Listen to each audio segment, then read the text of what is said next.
నయా పైసా నేను లోన్ ఇవ్వలేను అని బ్యాంకర్ మాట్లాడుతూ ఉన్నాడు.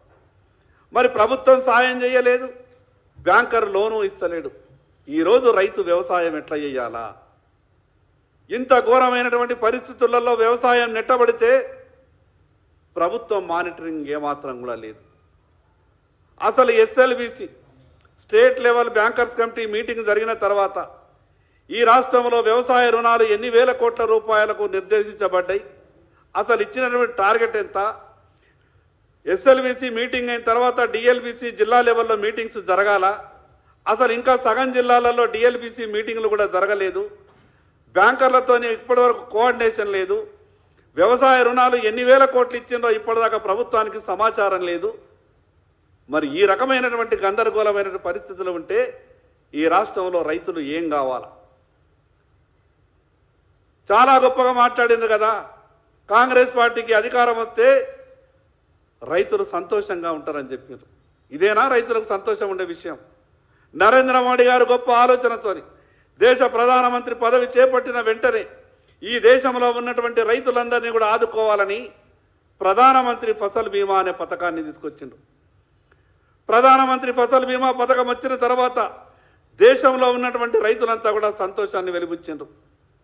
మాకు నష్టం ఎప్పుడు జరిగినా మాకు బాధలు ఉండకుండా రేపు అన్ని విషయాలలో ఈ ఫసల్ బీమా పథకం ద్వారా మాకు మంచి జరుగుతుంది రైతులంతా కూడా ఆశపడ్డారు.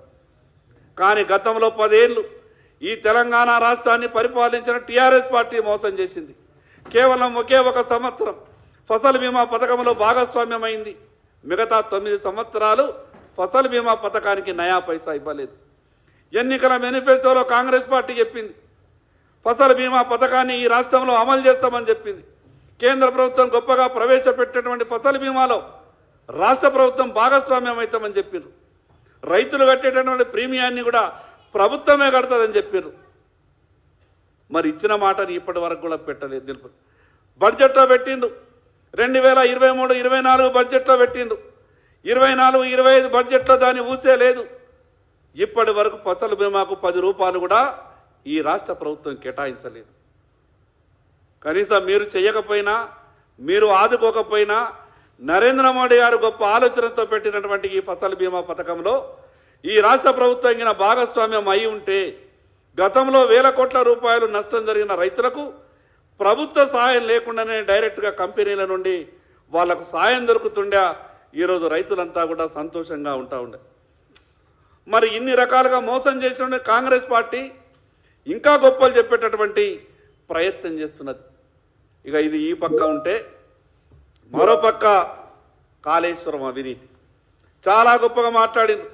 ఆనాడు రేవంత్ రెడ్డి గారు ఎంపీగా, కాంగ్రెస్ పార్టీ అధ్యక్షునిగా కేసీఆర్పై చర్యలేవి, కాళేశ్వరంపై వెంటనే సిబిఐ విచారణ జరపాల, ఇది రేవంత్ రెడ్డి గారి స్టేట్మెంట్. మళ్ళీ మాట్లాడిండు అనేక సందర్భాల్లో. ఇద్దరు జాయింట్ ఒక సభలో రాహుల్ గాంధీ గారు, రేవంత్ రెడ్డి గారు కేసీఆర్ అంటే కాళేశ్వరం కరప్షన్ రావని చెప్పి వెంటనే సిబిఐ దర్యాప్తు జరపాల. మరి ఆ రోజు ప్రతిపక్షంలో ఉన్నప్పుడు, ఆ రోజు ఏ హోదా లేనప్పుడు సిబిఐ ఎంక్వైరీ జరపాల. సిబిఐ ఎంక్వైరీ జరిపితేనే కాళేశ్వరంలో జరిగినటువంటి అవినీతి భాగవతమంతా కూడా బయటకు వస్తుందని మాట్లాడినటువంటి రేవంత్ రెడ్డి గారు ఆ మాటలు మర్చిపోయిండ్రు. ఈరోజు అన్ని విషయాలలో పేరుకే కమిషన్ వేసినామని చెప్తా ఉన్నారు. కానీ ఈరోజు మాకు పూర్తిగా అనుమానాలు ఉన్నాయి.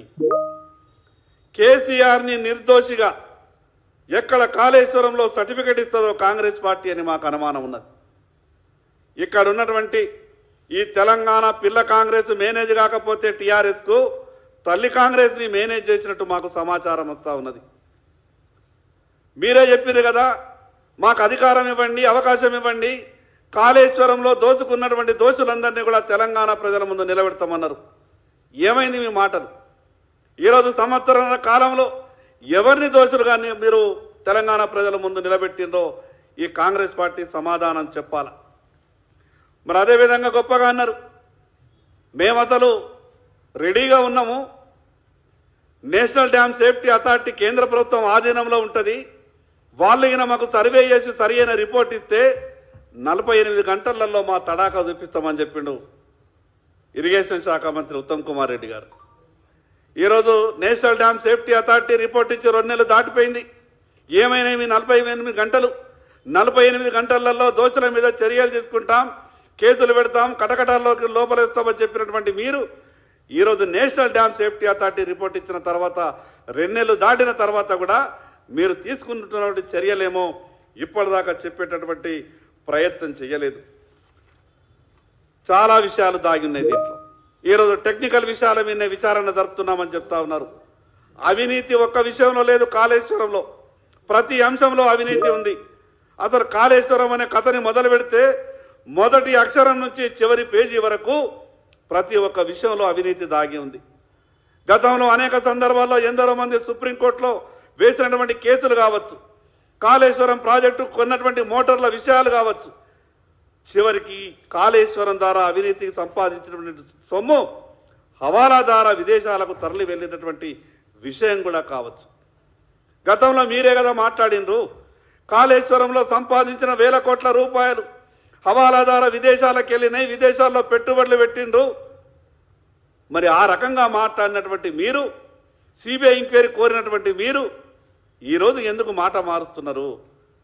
ఈరోజు అంతర్జాతీయంగా విచారణ విషయాలు ఏదైనా జరపాలంటే, వెలుగులోకి రావాలంటే ఈ రాష్ట్ర పరిధిలో ఉన్నటువంటి విచారణ సంస్థలు విచారణ చేస్తే వాస్తవాలు బయటకు వచ్చేటటువంటి అవకాశాలు చాలా తక్కువ.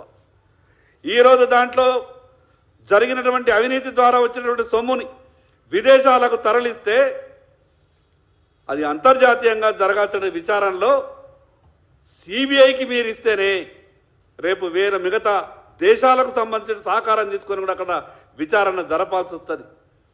సిబిఐకి విచారణ ఇస్తేనే ఈ కాళేశ్వరం అవినీతి బయటపడేటటువంటి అవకాశాలు ఉంటాయి. మళ్ళీ మాట్లాడతారు కాంగ్రెస్ పార్టీ వాళ్ళు. Bharatiya Janata party, BRS